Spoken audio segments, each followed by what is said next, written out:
and help address a wide spectrum of issues that impact us as consumers. Based on an interaction with the members of the Telegram group from more than 550 investors from the Anugrah group and more than 300 members from the Carvu group, there are a lot of questions specifically regarding the investor protection fund procedures and processes. So we are really thankful here for our speakers from the National Stock Exchange who are here to shed some light on that. To guide and speak on this important topic, we have with us today Ms. Nisha Subhash, who is the Senior Vice President of the NSE's Investor Services Cell, Mr. Janardhan Gujaran, who is also the Vice President of the Investor Services Cell, and Mr. Gokul Swaminathan and Ms. Dinesh Shroff from the Investor Services Cell team. Before inviting our speakers to start, there are some ground rules that we need you to follow.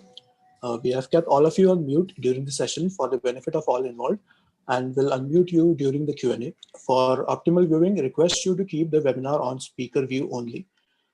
This meeting is being recorded and a video will be uploaded to our YouTube channel. During the Q&A, please use the raise hands button available on Zoom if you wish to ask any question.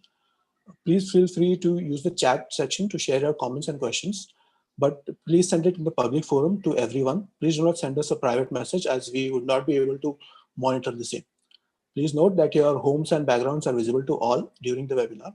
So in case you wish to protect your privacy, request you to use the stop video button on Zoom to disable that. Without taking too much of your time, I will now request Ms. Nisha Subhash to take over.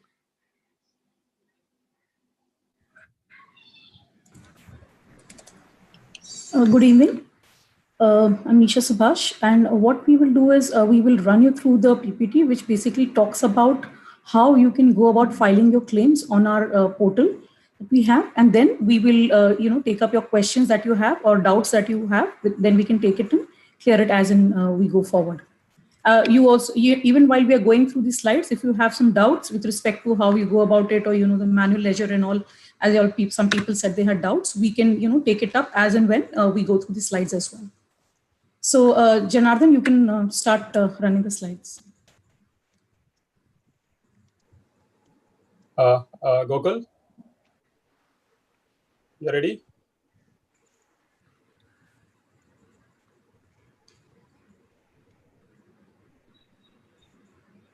I think Mr. Gokul has to unmute.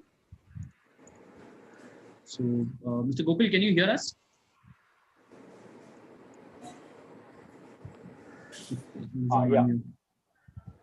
Yeah, I'm able to hear you.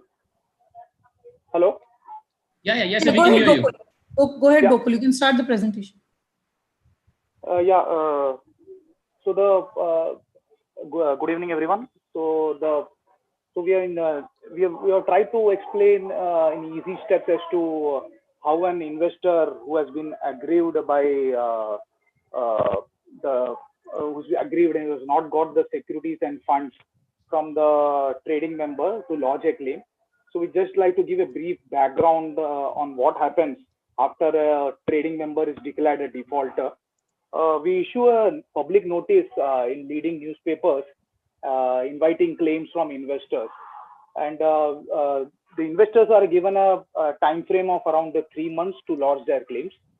The public notice is also hosted on our website.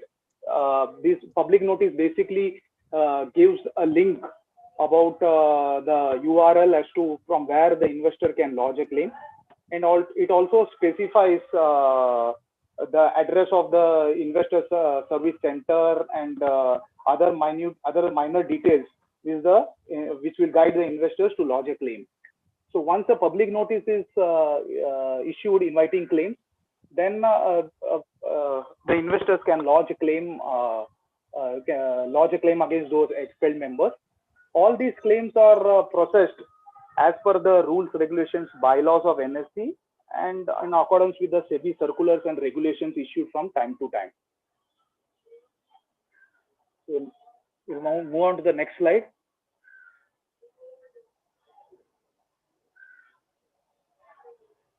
Basically, these are the types of claims that normally investors lodge.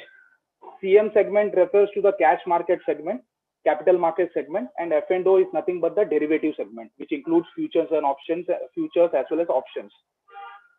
So under CM segment, the categories are non-receipt of securities purchase, These are securities which you have purchased to the broker and where you have not received the delivery. So as per the rules and regulations, the settlement happens on T+2, and the broker is required to transfer securities to the investor on T+3 after the trade is done. Secondly, the another nature of claim is of non-receipt of funds on account of sale trades. These are the trades which the investor executed, that is sale trades, but he has not received the funds from the broker. The third type of claim is about margin, where the investor has given some funds and securities as margin to trade in the F&O segment as well as in the capital market segment. Because in F&O segment, it is mandatory to pay upfront margin before you execute any trade in the F&O segment. And now in the capital market segment also, it has been made mandatory recently. So these are the types of claims. And apart from that, we also have corporate benefit, where you have given those securities as margin to the investors, and subsequent to that, some corporate benefit like bonus accrues on those shares, and you have not received the margin as well as the corporate benefit on those securities from the broker. In case of F&O segment, till recently we had only the cash settlement, right? You execute a trade, and on the expiry, the contract gets squared off, or you sell off those securities, and the net balance accrues to the client. So we have non-receipt of derivative, that is called non-receipt of derivative dues. And again, as mentioned earlier, in F&O also, since it's the upfront margin is required to be paid upfront, you would have some securities which the client would have placed with the broker for executing F&O transaction. So that securities would have been kept as margin with the broker. Next, yeah. So we have already given the link in our public notice, as well as the link is available on our website. So once you click on the URL which is available in the public notice or on our website, this is the home page that comes up. So if you are a new user, right in the bottom we have put a arrow mark which says that you have to click on the new user. New user is basically the one who has never lodged a complaint against any trading member. So like if you have not lodged a complaint against any trading member, whether it's a defaulter or a live member, then you have to you have to click on the new user. And if you're already having the credentials, then you can enter your username, password, and go further. If you have forgotten your username or password, we have again got options below which says click on forgot username or forgot password. If you want to change password, you'll get an option. So basically, if you are a new user, you have to click on the new user button. The moment you click on the new user button, it will take you to the next page, which is in the next slide. So, this is the new user registration tab which opens. The mandatory fields are already been highlighted in the screenshot as well. It's clearly visible. PAN number is mandatory. So the PAN number, the investor has to enter the PAN number. After the PAN number, the first name and the last name, these are mandatory fields. You have to enter the date of birth. Mobile number and email ID are mandatory because we will be communicating we will be communicating with the investors only on this email ID. Mobile number is also mandatory because you will be getting an OTP on this mobile number. So these are mandatory fields. Apart from that, we got the investor is required to fill the address column, that is basically his whatever his flat name, street name, etc. Then in the city, he has to select the city. If he's based out of Mumbai or is based out of Bangalore, he has to just select the city. Whichever cells are in gray, they will be auto-populated. Where the investor need not enter anything, it will be auto-populated. Where the cells are marked in white, there the investor has to enter. Next slide, please. Once he enters his address and his personal details like PAN and the mobile number and all, the next step is about to enter the bank account details. These bank account details are the details through which the claimant has been remitting funds or receiving funds from the trading member. So that bank account details has to be entered here. These bank account details will be the one which will be used for remitting funds. Ultimately, if your claim gets, if the claim of the investor gets admitted from IPF, these are the bank details which will be used for transferring funds online. So the investor has to be careful in filling these details. Basically, these are the normal details which are required to ensure that the funds are transferred online. That is the bank account number, name, IFSC code, etc., etc. So basically, you can fill 2 or 3 bank accounts through which you have been remitting funds or receiving funds from the trading member. Out of that, the first bank account number will be used for remitting funds through IPF to the investor's bank. So once you enter all these details like your address, bank account details, you'll get an OTP on your registered mobile number, which you have entered in the first slide. The moment you enter your OTP number in this box, a user ID and password will be sent to your email ID that has been mentioned above. So you will get a user ID and password. So once you get a user ID password, you can use that user ID and password and file a claim or a complaint later, or you can continue to use file a complaint immediately also. So we got 2 options. So if you choose to continue to file a complaint, once you put in the OTP, you will get this slide, that slide which is in front of you. So you have to go to services. Now you're lodging a complaint against the defaulter member. So in the services button, go to the new defaulter claim. So once you go to the new defaulter claim, the next slide, the next page opens. So this slide automatically shows you the name which you already entered in the previous slides. So your name, your mobile number, all this gets auto-populated here. So PAN number, name or mobile number, the basic details gets captured here. So down you have to mention the demat account details. Like the demat account details are the details through which you have been trading with the member, where you have been delivering securities to the trading member, or the account in which you have been receiving securities from the trading member. So if you have 2 or 3 demat accounts to which you have been delivering or getting securities from the trading member, to enter all those details. So basically you have to enter the DP ID, your DP name, the client ID, etc., etc. So after entering your demat account details, you have to now you have to enter the trading member. That is the member against whom you want to lodge a claim. So suppose your Carvi. So here, the moment you enter Carvi, a drop down will appear, and you can choose from that drop down your trading member. So the next is about, have you taken up your complaint with the respondent? So here you have to say yes or no.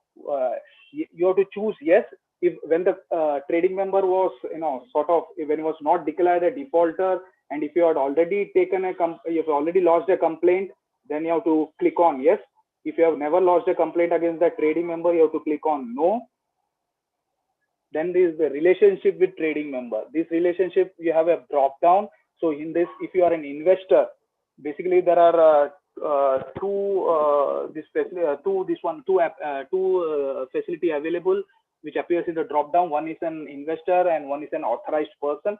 So if you are an investor, please select investor from the drop down. Once you select investor as a drop down, each investor is allotted a unique client code by the trading member. So in the next tab, you have to enter the unique client code. These are mandatory fields. The next is about date on which the funds and securities were last settled by the trading member. Every month, the exchange sends an SMS to the investor about the funds and securities balance, which was reported by the trading member and it was held by him. Along with the mail also carries out, which also specifies the last date on which the trading member had settled this account with the investor. So you can refer that email, and if you have those details, you can enter here. This is not a mandatory field. If you don't have the details, you can keep it blank. Next slide. So once you have filled in the basic details, that is your personal details, it will say part A, your general information is saved. Now you have to proceed with part B. So part B is about the claims which is pending, or which you have to receive, which the claimant has to receive from the trading member. So there are three types of claims, as you can see from the left hand side.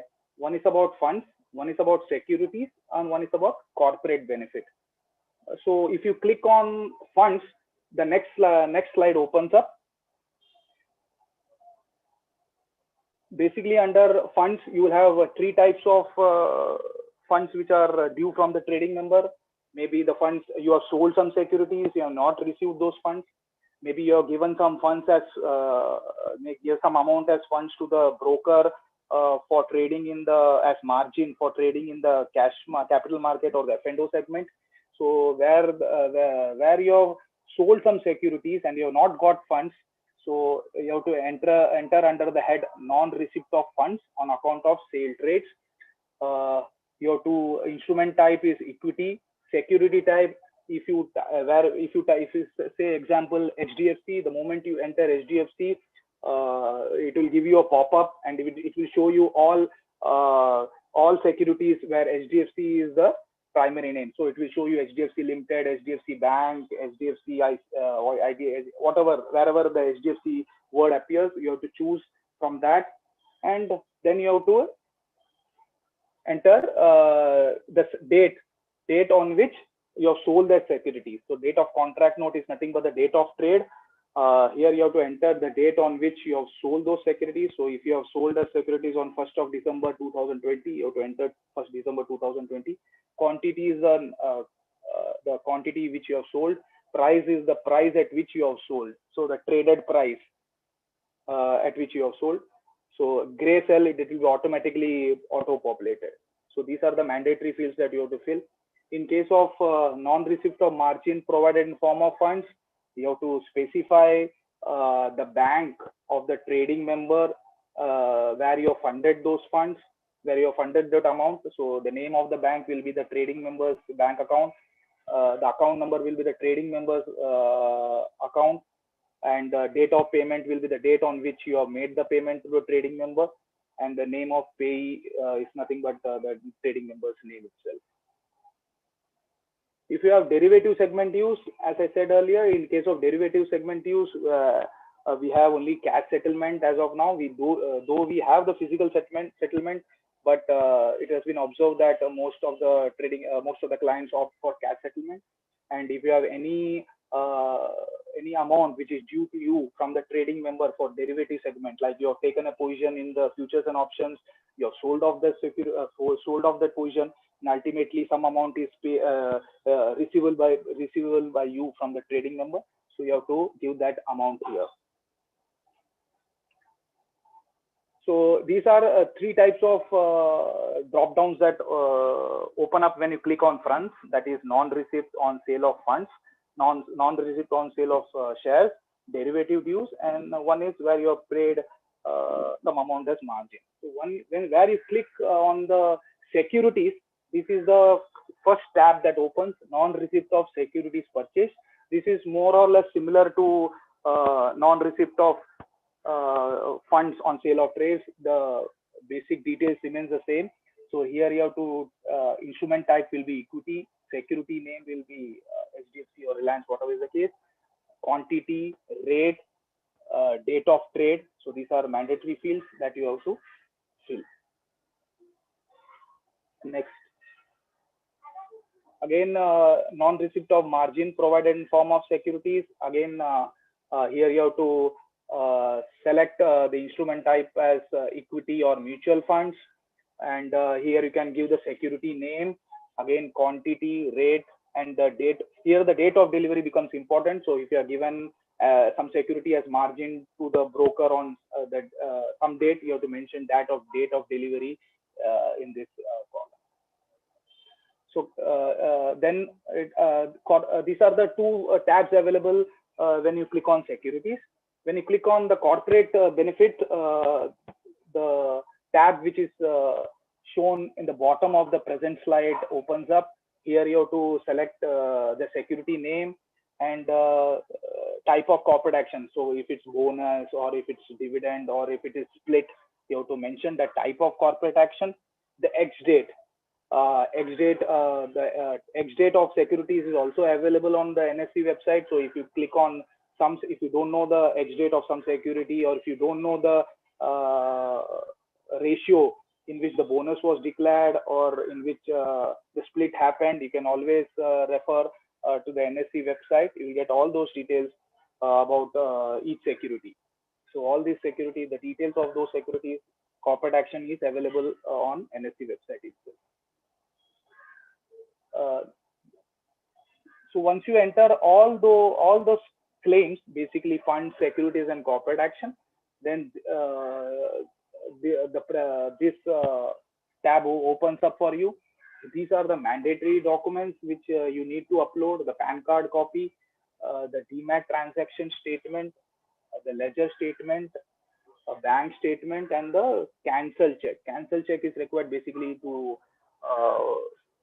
fund your to reimburse the admissible amount after your claim is found to be admissible.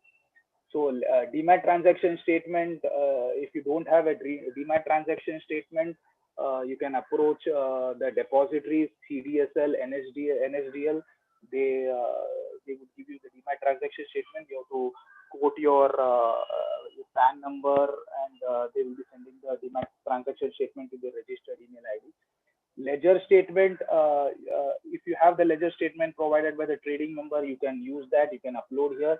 If you don't have the ledger statement provided by the trading member, you can create a ledger statement manually. The format of the ledger statement is also available, is hosted on our website, and we have also included the format in our next slide also, so we can guide you there. And yeah, so this is the format of a manual ledger. So the total purchase and sale. So if you are aware of the purchase and sales, then you can enter here. Otherwise, on a request, you can get the trade data from the exchange. The exchange will be providing you the trade data from which you can enter those details like the total purchase, total sales. So apart from that, you have to enter the payment made to the defaulted member. So if you have made any payment to the trading member from your account, that has to be entered in row number E. If you have received any amount from the trading member, you have to enter in row number F. So these details you will get from your bank statement, because that will reflect in the bank statement through which you have funded or received the amount from the trading member.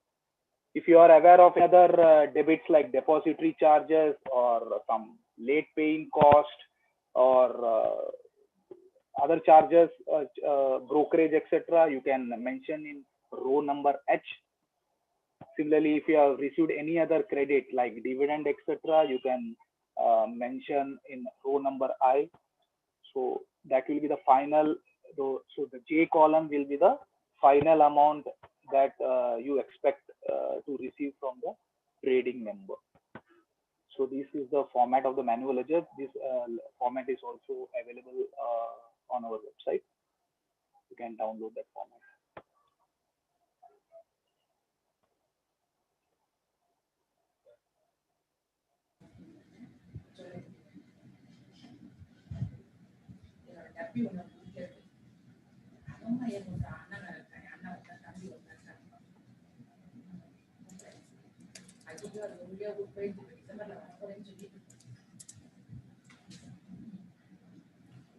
Sir, I think we lost your audio. Yeah, so I think we are done with the presentation. So what we okay, could do okay. is, yeah, so what we could do is now, if people have questions, we could probably, if people have questions on the ledger itself, we could probably start from there. So I've just kept that screen on.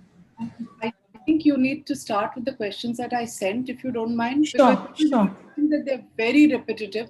I've gone through a lot of pain to put together a question so that there is only one each. So if you open it up, you'll have the same questions over and over again. I've taken the Sure. time to sort them out. Okay.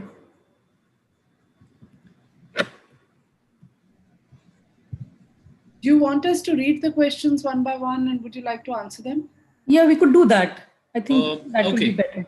So Ma'am, Arvind, so yeah, I'll do that. So I have the questions here with me. So I'm just going to read out one question each, and then we can start with that. So the first question is, can the NSE start by sharing and hello? Am I audible? Okay, I thought I lost my. I think, Arvind, that has been answered. So Nisha, the first, what you'll have done till now is the SOPs and how it has to be filled out, right? So I think Yeah. we take the first question and go to the second. So Arvind, you have the second? Or Yes, ma'am. Could you provide clarity on which investor can get funds from IPF and what are the conditions? And then the continuation to that is timeline for completion of the entire process and under what circumstances are claims rejected?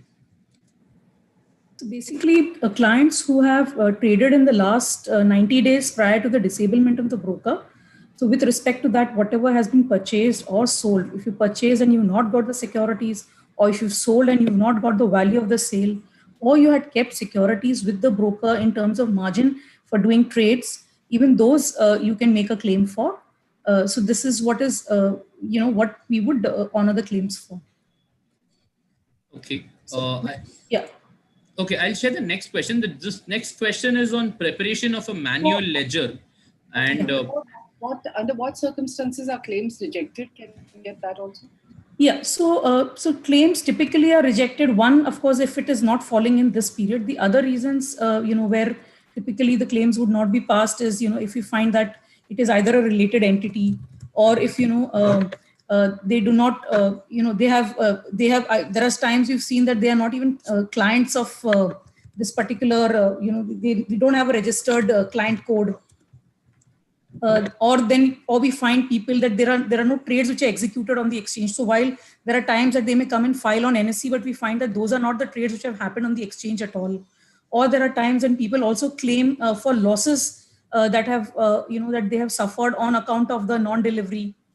So even those are not something that would come under this forum for us to give. Or if at all, there are times when they've said that they've given it as a loan to the broker, for whatever purposes. So again, those would not be coming under the purview of us, for paying off the claim. Or there are times that we find that there are authorized persons or, the earlier sub-brokers who would come and file a claim for the deposits they had placed with the broker. So again, that does not come under this claim. But if at all the authorized person is traded as a client, and for that purposes, he has, something which is pending with the broker, of course, that they can file as a client and that would be honored. Or we've had instances in the past where people have traded in the name of a deceased person. A person, we had a case where the mother was deceased and the person was trading in that account for some time. So when it finally came to, so even that is not legally valid. So that was also one of the reasons for which we had rejected claims. So these are some of the reasons for which we typically would reject claims. Okay, Nisha, one more question.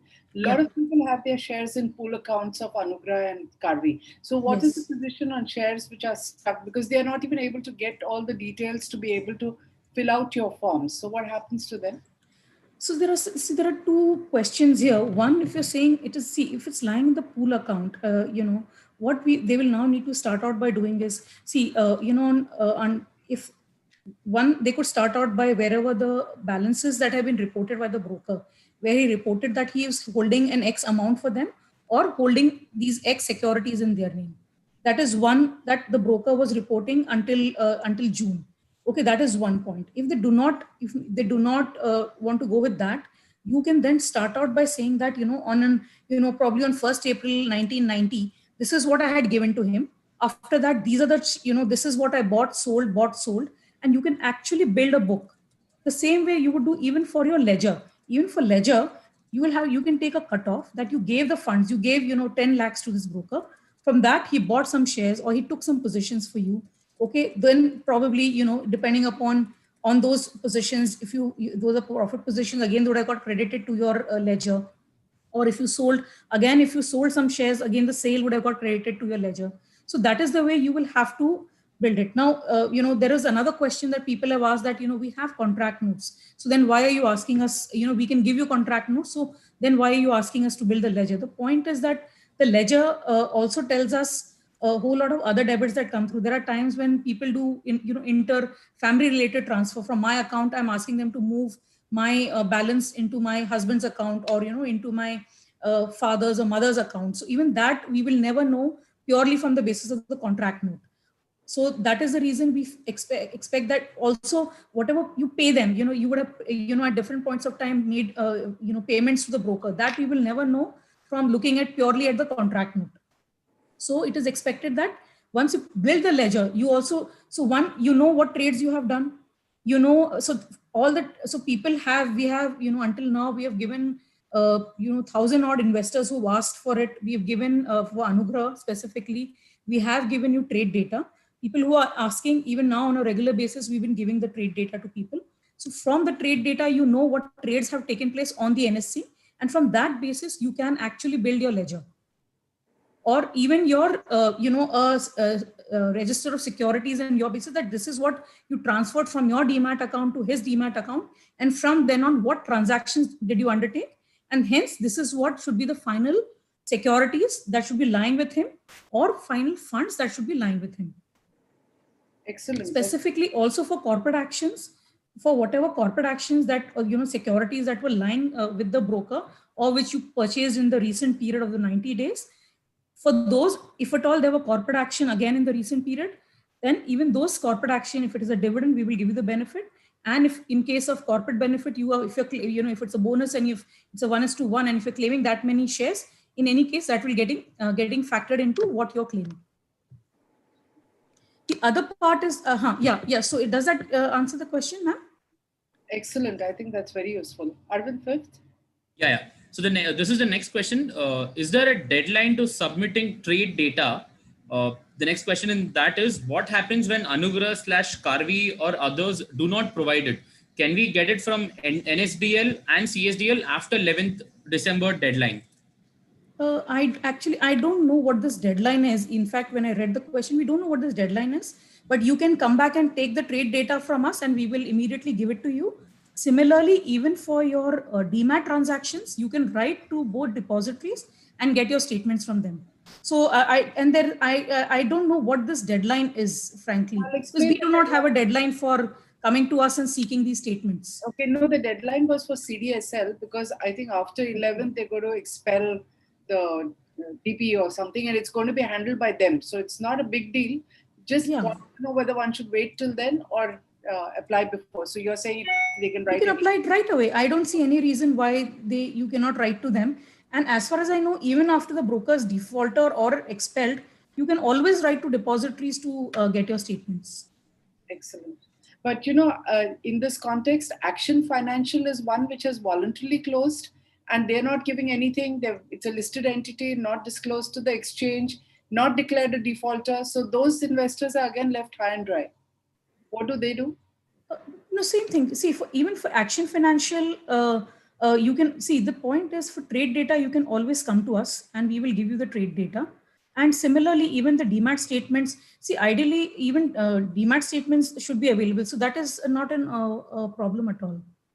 Actually, the trade data we give for live members also. It is not that members have to get declared defaulter, then only exchange gives data. Any investor who asks for trade data, for example, if I want to file a complaint against an running member, so I can ask for trade data and exchange gives the trade data. Excellent. But there'll be no resolution because they are not declared defaulter, right? No. The data is not good enough because they're not going to be part of the investor protection fund. You can't apply to them. Yeah. Right? Yeah. Right. Okay. So what will you do in case of something like Action where they claim they have voluntarily wound up, but they haven't settled issues? We'll have to declare them defaulters sometime, right? So in this case, we'll follow the regular process of So, if you see the, the SOP for handling of member defaults, so we are going to follow the same process. And in that case, we are going through, the disciplinary proceedings are underway for the broker. And once, it reaches a certain level, the whole process will be taken forward. And that's in the natural course, the broker will be declared a defaulter. Excellent. Thank you. So the sixth question, there's some confusion over self-attestation of documents for the IPF claim. So they're saying that, there's questions about how many years bank statements do you need? What kind of attestation do you need? Can people just sign it? If there are 200 pages, what do we do? Do we need to sign all of them? Could you clarify that? Yeah. As far as bank statement is concerned, we don't ask for any attestation from the bank. Okay. They can just go to bank, or they can download the bank statement from their online banking and they can submit it. We ask for attestation only in exceptional cases where we, looking at the bank statement, it looks like it is not a genuine statement. Then only on that scenario, we ask for certification from the bank. Otherwise, in a normal scenario, they can just download the bank statement and submit it to us. Okay. So these banks being reluctant is a non-issue, right? Yeah.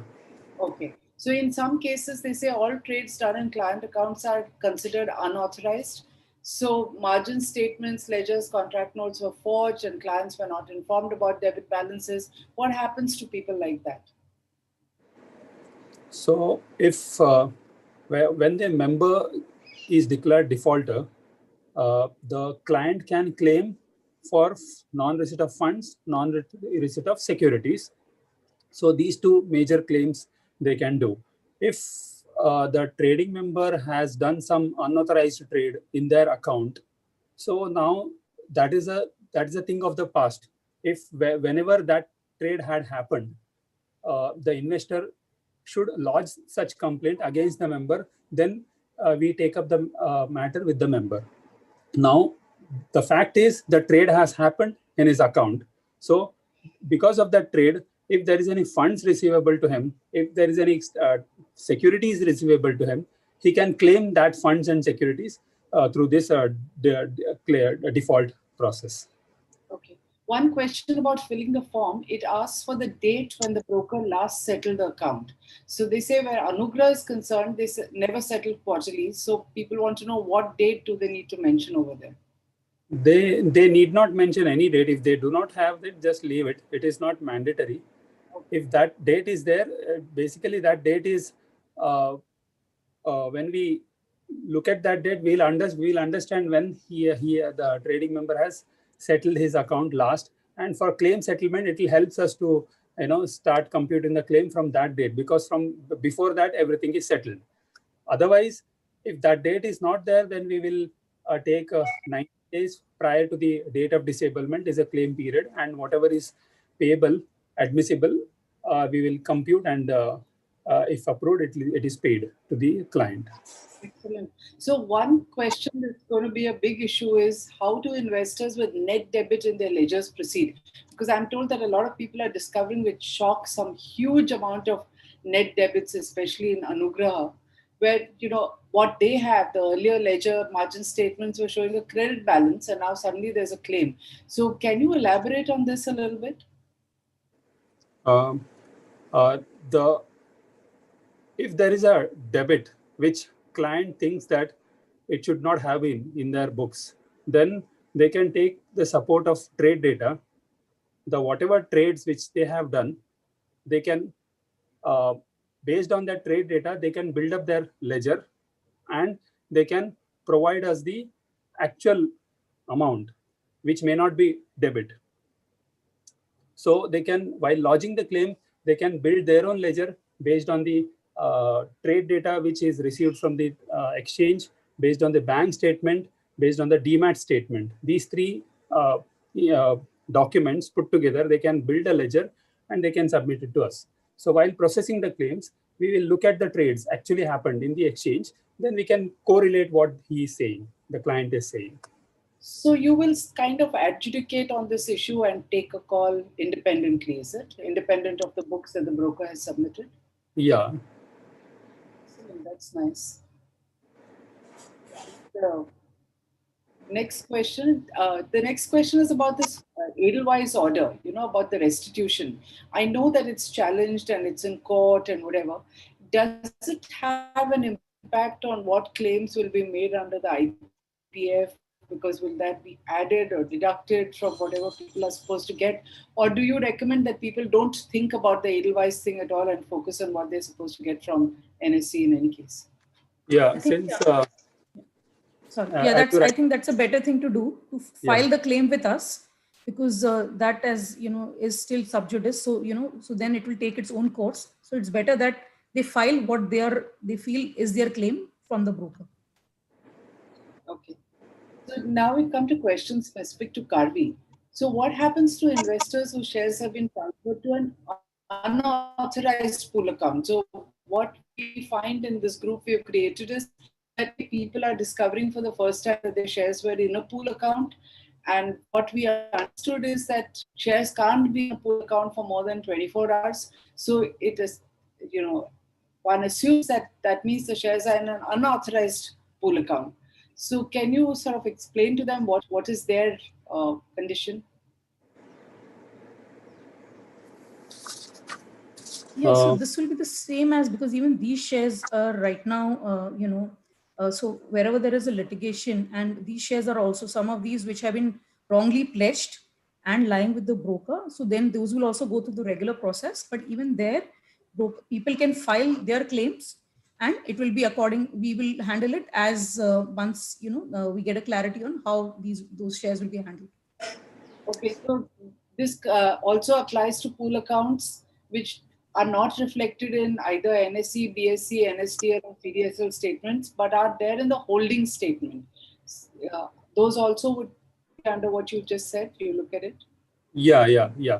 Actually, if the shares are lying in pool account, normally broker gives holding statement to the client. This suppose if I have purchased some shares and my demat account did not get the credit, that shares have been credited to broker's pool account. So when I process the claim, I look at the trade data and I'll know whether there was a purchase by this client. Yes, there was a purchase. Then if there is a purchase, I'll see whether his demat account is credited or not. If it is not credited, then he'll eligible for the that claim. So here the broker would have credited his pool account instead of crediting his demat account. So in this case, he will be eligible for the claim. Okay. So where Karvi is concerned, they also had pledged with 4 lenders, which was the SEBI order, and, shares were passed. But they are in a dispute with some lenders, and I believe they've got a stay. And there are investors' funds which are part of a pool which have been subject to the stay and have been frozen. So this is sort of no fault of the investors, right? So they need clarity on whether they are the unfortunate people whose shares are frozen, they have no idea, and what is the redress for them. Could you help out on that? As Nisha has said previously, if the shares are under litigation, then till the SAT clarifies, gives direction on what to do with those shares, we will not be able to, address that issue now. If this is applicable only where the shares are under litigation. Okay. Otherwise, yeah. I agree with that. I understand. But, can that list at least be published so that people know that, their shares are the ones? I don't think each of them has got information that their shares are frozen because of litigation or because of a SAT order. So can NSE help in making this clear that these are the shares that are frozen, and these investors will have to wait because there's no point in them getting frantic, or they will want to sort of join in that litigation. They may want to look at other remedies. Yeah. In fact, we have sent out for Karvi investors, we have sent out messages, emails, wherein we have given this list to them, wherein we have identified the shares which are under litigation.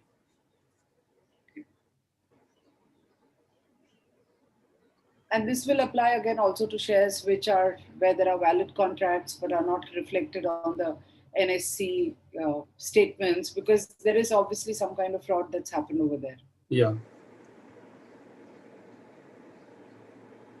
Okay. So Arvind, you want to take some questions now from those who have raised their hands? Yeah, we can do that. So before I start doing that, a couple of key rules that I want to share. Please do not ask the same set of questions on which they've just shared the presentation, and also please keep your questions really precise, because once you go on mute, you won't be able to unmute yourself. So I'm now going to request Mr. Shlok Gandhi to unmute and ask his question. Mr. Gandhi, can you please unmute?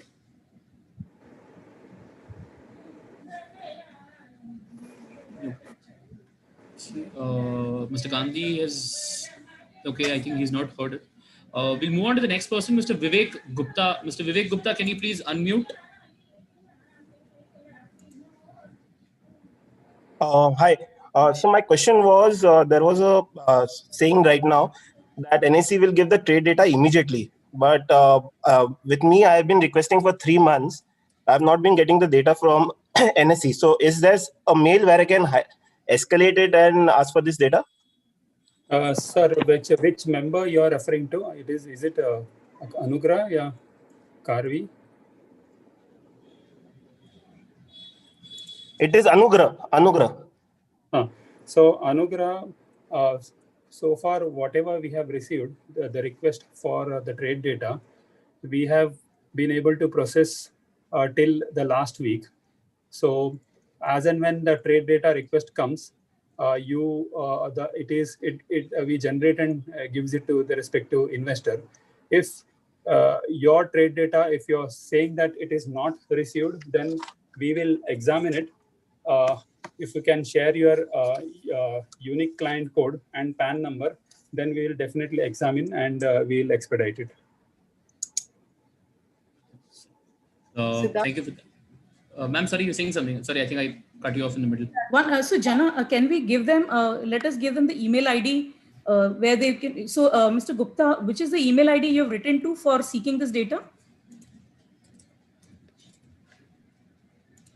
Mr. Gupta, you'll have to unmute yourself.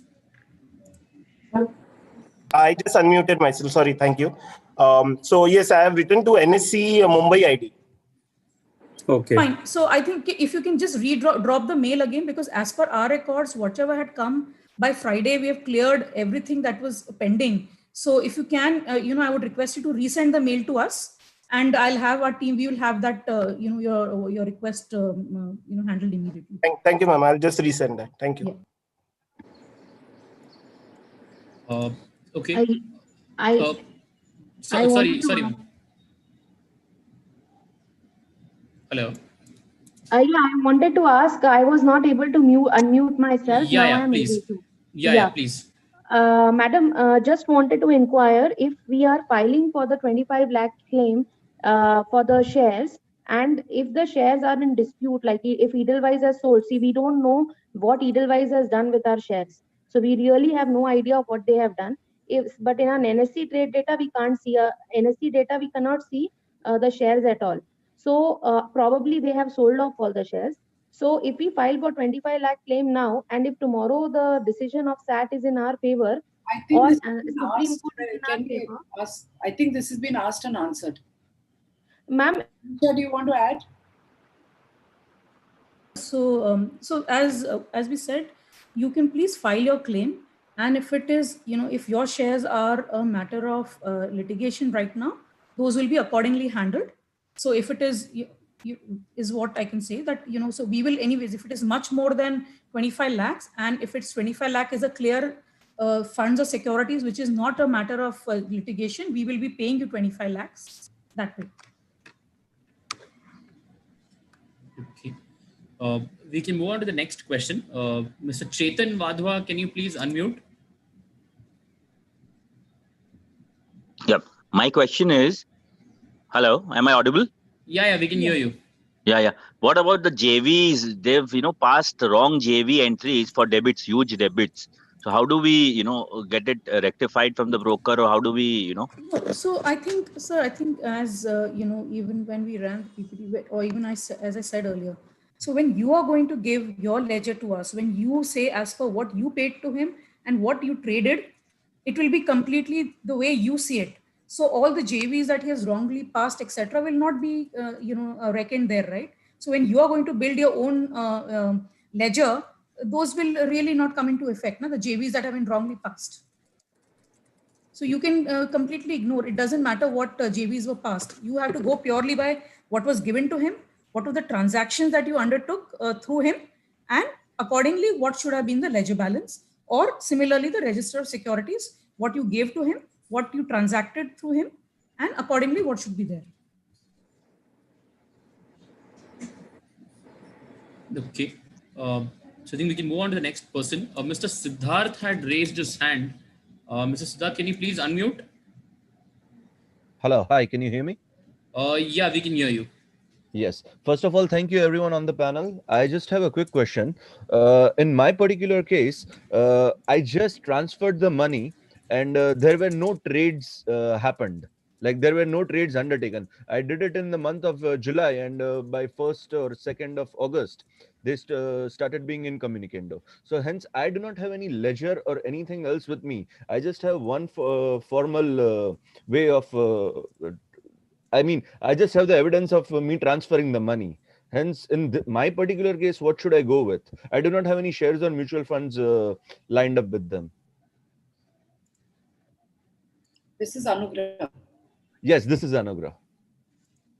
Yeah, so I think so. You can just give us what you have, but we'll have to see how what policy will be applicable to you, because if there are no trades, we'll have to see how the policy gets applicable. So you can, otherwise you just give us what you have and we'll take it forward from there. I'm unmuting Mr. Ankit Mehta. Mr. Ankit Mehta, you've mentioned that your question is not repetitive, so I'm going to request you to please keep it to the point. Hi, can you hear me? Yeah, I can. Yeah. Okay, hi. Good evening. Just one question. Now, Madam mentioned that people who've received false margin reports from the broker, where they say that we have a credit balance, and when we've got the NSE trade data, we've realized that there is a debit balance. And then she also mentioned that when you prepare your manual ledger, you can take the opening from the money you've given plus the NSE data and come to a number that you need to take file the claim for. But now in this case, if the NSE data I have received shows a debit balance, however, the margin reports and the reports given to us by the broker was always showing a credit balance. Now, if NSE is going to take the ledger as per NSE, then it will have a debit balance in my case. Then how do we go about with this? Because definitely there's been a mismatch with what the broker is showing us versus the NSE data. So here I would like to clarify one point. The NSE data doesn't show any debit balance or credit balance. We just give you the trade data. Your securities bought, when you have bought, at what rate you have bought, and and the sale of securities, same information. So we don't give you any balances. I think you are referring to the monthly balances which we send it over email. That balances is not given by NSE, but it is a balance as provided by the trading member. I think that answers your question, sir. I think he's gone on mute, but if it's answered your question, then I would suggest you just send us a message on chat. I would now request Mr. Tilak Dahal to unmute himself and ask his question. Mr. Tilak, can you hear me? Sir, my demat, yeah, I can hear you. Hello? Yeah. Sir, my question is transaction statement. My demat transaction statement from NSDSL, CDSL, NSE, BSE shows no stock in my PAN. But in holding statement from Carby, they have got my 17 lakhs stocks with them. So how to prove, sir, my stocks? So you have to build up your ledger based on trade data. The trade data, and see, you would have purchased. Now you're saying that you're holding data shared by Carby shows some stock, wherein your Demat account doesn't show anything. So it's maybe a case where member would have you would have bought the shares, but those shares would not have been credited to your Demat account, but it would have been credited to his member's pool account. That is why your Demat statement doesn't show anything. So based on the trade data, you can build your ledger and you can submit the claim. Sorry, I think we are not able to.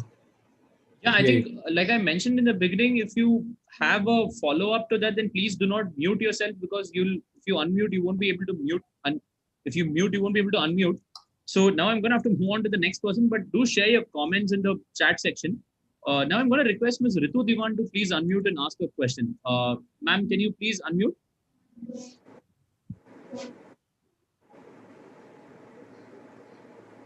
Yeah, I can.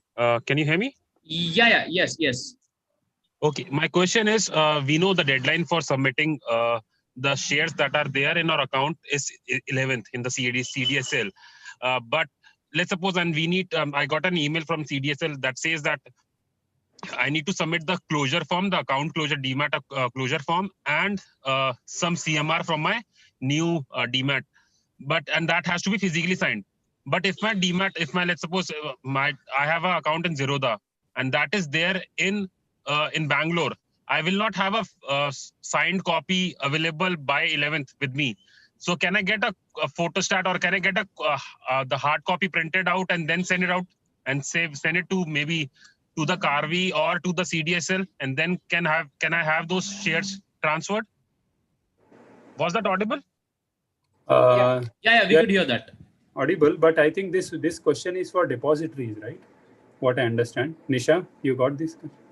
So actually, so we will not be able to answer this. So I got your problem is you're trying to transfer shares from this particular Demat account to a new DP, right? So that is something I think depositories only will be able to help you. What we can do is if the Moneylife team has a connect with the depositories, if not, then we could offline connect and we could give you the connection to the person with whom you could clarify this question. Is that fine? Excellent. We can do it also. Yeah, yeah. If you could connect, great. Otherwise, we'll connect you all to them. Super. So the next question, which I think a lot of people are asking on chat, is what is the approximate time frame for this whole process to get over, say for Anugrah and Karvi, if payments actually to be made? So see, once we get the complete set of documents, as in where we could use, so we just request everyone. What happens is typically, I'll tell you what deficiencies we see. People give us bank statements; those are password protected, or they are not they're not properly given, or there are some details missing for the period that we want. So if as far as possible, take your time and give us complete set of documents. So there is no to and fro. So once a complete set of documents comes to us, we will try as far as possible to give it to you, probably 4 to 6 weeks. So it could be, considering that, yes, if the numbers are large, it may take us some more time. But yes, our endeavor is that, under, 45 days to 60 days, less than that, we should be able to complete the process, place it before the committee and make the payments. So will it be case by case or at least in batches? Because, some people may have complex issues and you drag the whole thing because of some... No, we don't. Yeah, so we will, so we will do it as it comes now. We will do it as it comes and do it. And, especially now that even Carvi, because the Carvi, the numbers are also large. So we will be doing it faster than how we would, it will have to do much faster meetings, etc. also to do it. So yes, it will be done in batches. We will not wait for doing it together. All to complete. Okay. So one more question is that a couple of people have written that, the original investor in these brokerage firms has passed away, during the time that this happened. And now their heirs are left to deal with this. And that's why it gets much more complicated, because there's the whole issue of transmission and death certificates. Can you sort of help them out maybe separately, because they need a little more handholding? Yeah, sure, we could do that. Yeah, Jana, you want to take that? I think we also handle this. Yeah. I think Gokul has handled it. Gokul, you have any past experience of deceased person's claim? Yes. So taking this ahead, we have also hosted an FAQ on our website, which specifically deals with this question. But anyhow, let me give some more clarity. In case of if the claimant has deceased and his legal heir is lodging a claim, they can do so. The set of documents more or less remains the same, except that in addition to the ledger, bank, and demat statement, PAN copy, and those mandatory documents, they have to attach the death certificate. In addition to that, if there's any family succession certificate or a will which they have, they can produce it, and accordingly the claims will be processed. Thank you. So Arvind, couple more from the raised hands. Yes, ma'am. Mr. Sunny Shah, can you please unmute? Hello. Yeah, can you hear me? Yeah, I can. Please yeah. Okay. So thank you for providing the opportunity. I have a couple of questions. My question is that certain securities during the period April to August 2020, we had given the shares for margin, and out of those margin securities which were held in the broker beneficiary account, we had sold these shares, and accordingly we received the money from the broker also. So till this matter, the matter was clear. But now when we got the NSE trade data, we see that the broker had done unauthorized trades in between 3 to 3:30. So we sold the shares during the day whenever we got our prices, and these were bought back by the broker at between 3 to 3:30 because the margin shares probably would have been sold by Anugrah or Edelweiss, or for whatever reasons. But we have this has been done unauthorizedly, and we have not done this. We have sold the shares, we got the money, but now, so how do we deal with this claim? Because should we include it in the margin securities list? How is that to be done? And I have a second question. If we have only claim for the securities, is financial ledger required at all? These two questions.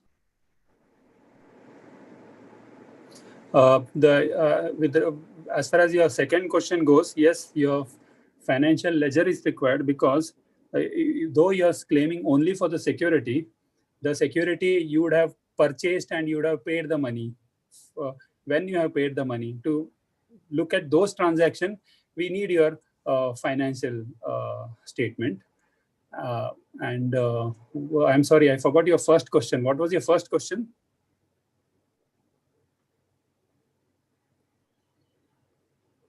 Hello? Mr. Sunny, you'll have to unmute yourself and ask your question. I did that. So my question again, I'm repeating.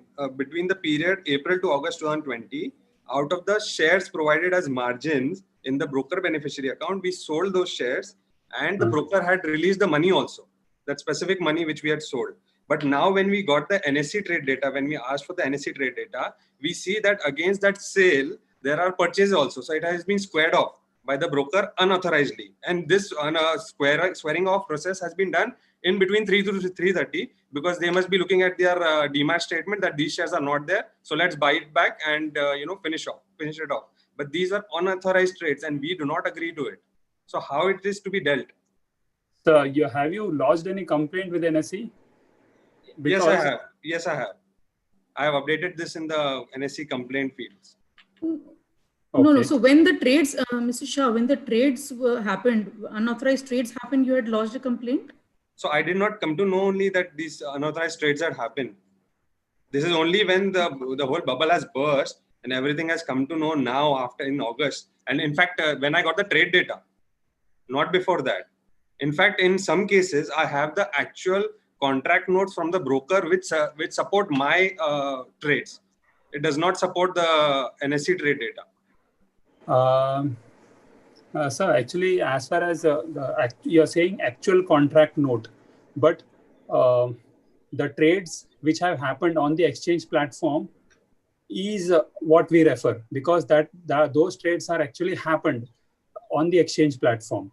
The contract note which is given by the member to you, I don't know from which transaction he is referring to, whether it is a BSE trade or NSE trade. It is NSE trade, sir. If it is NSE trade, then there has to be a trade on the exchange platform. It cannot be that there is a trade and we don't have it. We have all the trades what that actually has happened on the exchange platform. If you are saying that you were not knowing about this trade, but the one question remains here is exchange gives at the end of the day, every day, messages to clients and emails to clients, which on email ID and the mobile number, which you have registered with the trading member.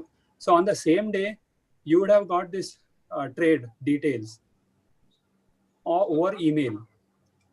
Right. So have you raised any complaint against that unauthorized trade with the exchange? If yes, then we can take that as a. So all this has been done only after the all the margin shares we have placed the complaint. In that I have added as a response to it. I have added the details and the whole summary has been uploaded on the complaints.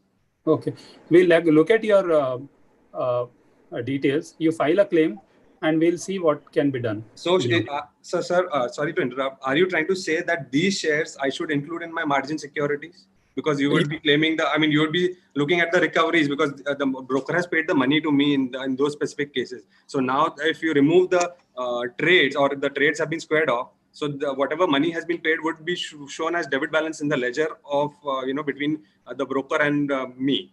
So are you trying to say that against that recovery, I should again claim those shares in the securities? Sir, you file your claim as per your judgment. We have trade data. Accordingly, we'll look at the data and evaluate whatever your claim is. Even though the trades are unauthorized. Mr. Shah, I'm really sorry, but I'm going to have to step in because it's gone back and forth for a really long time. So you can drop them an email and maybe get some more clarification on this. We'll just take a couple of more questions. Before that, there are a lot of comments that people have shared here about a 90-day pre-default. A lot of comments on that. So ma'am, can I request you to clarify a little on that, what exactly that is, and if you could shed some light on that.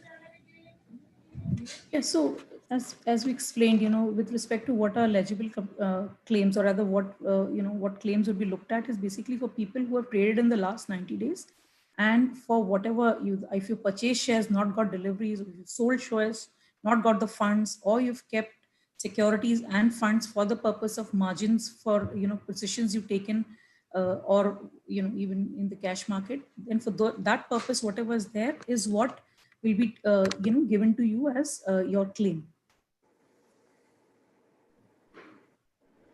Okay. Thank you for that.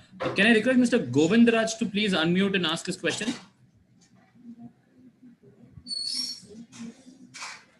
Mr. Govindraj, can you hear us?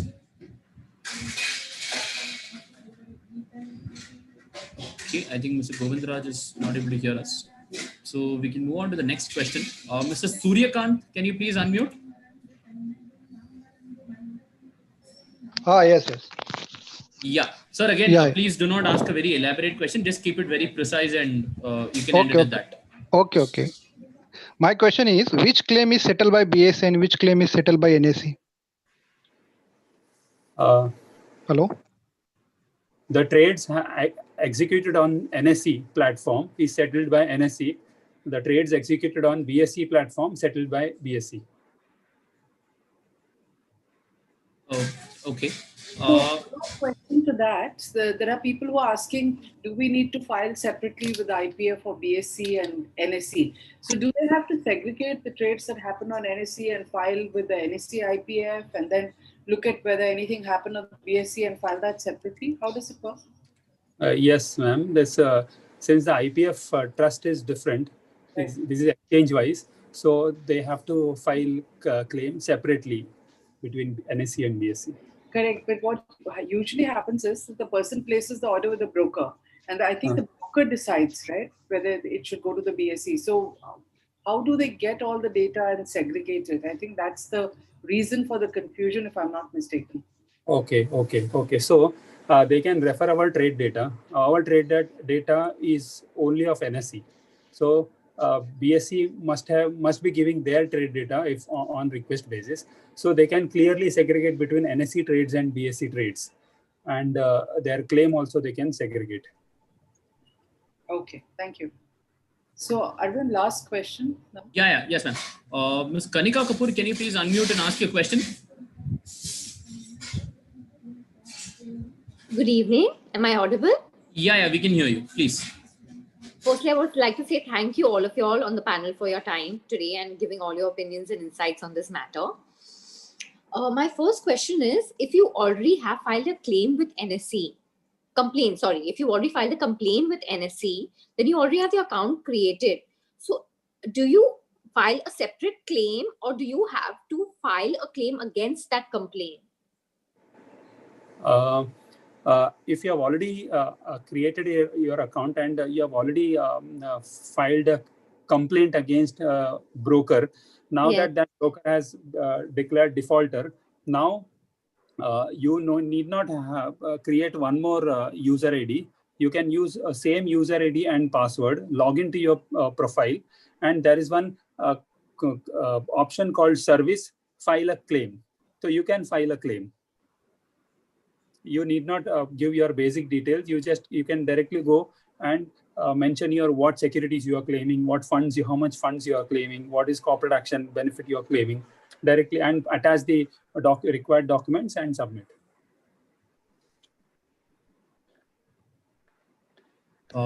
Thank you so much. I have one more query. Can I ask? Ma'am, you'll have to keep it very sharp and very precise. Very sharp and very precise.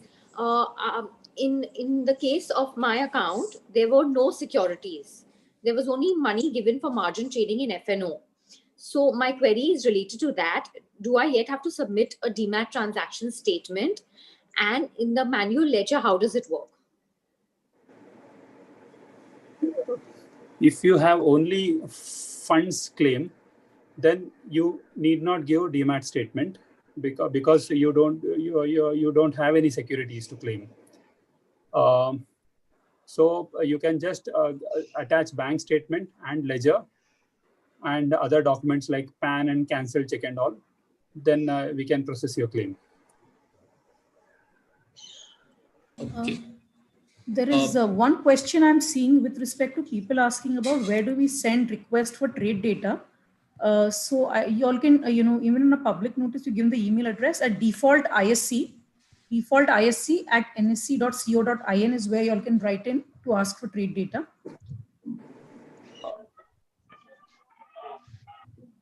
So the ones who couldn't hear this, a copy of this will be uploaded on our website. So there will be a recording available. So in case if you didn't get it right now, you can get a copy from the recording. May I request one of you to please write it in chat so that everyone gets it? The email ID.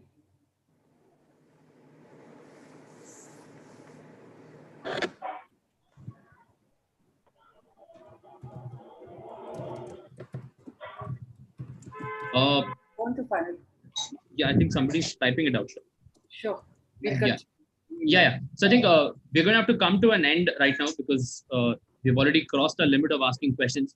Before we end, may I request ma'am and sir and everyone else on the panel to maybe any one of you to just give us a very brief closing statements if you have any, though specifically regarding this. No, sorry, is that for us or I? Yes, ma'am. So either you or someone else from your team, any closing remarks which you wish to share? So I think, we've largely tried to cover how you could go about filing your claim, etc. But even then, if you still have doubts, you can always write in to us. You can visit our website. We put FAQs there. We have also put a sample claim. Of course, don't go by that because again, we would really request all of you all to please come online and file forms. So we've also written about how you can file, your claims, etc. If you have doubts, you can, there are enough examples that we've given for you to even say that, yes, this is how we can go about it, but you still have doubts, you can always write in and, get a clarification from us. But more or less, I think, the PPT that we ran, you would have a complete clarity about how you need to file, etc., how you can build your own ledger and, file your claims, which would, which will also give a clarity about what is the exact amount due or what are the shares that are actually due to you. And Jana, anything else you would like to add? Jana, Gokul? Yeah, adding to regarding the trade data, we have hosted an FAQ on our website which clearly gives out the email IDs where the investors need to write to get the trade data. So we have given each region has a separate email ID where the investor has to write. So we have given the email IDs of Delhi region, Mumbai region, and all. So you can refer the FAQs hosted on our website to get the email IDs. There is one more thing. I think I'm seeing some chats of people asking about 90 days.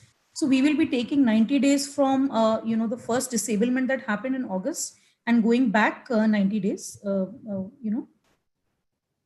90 calendar days back from there.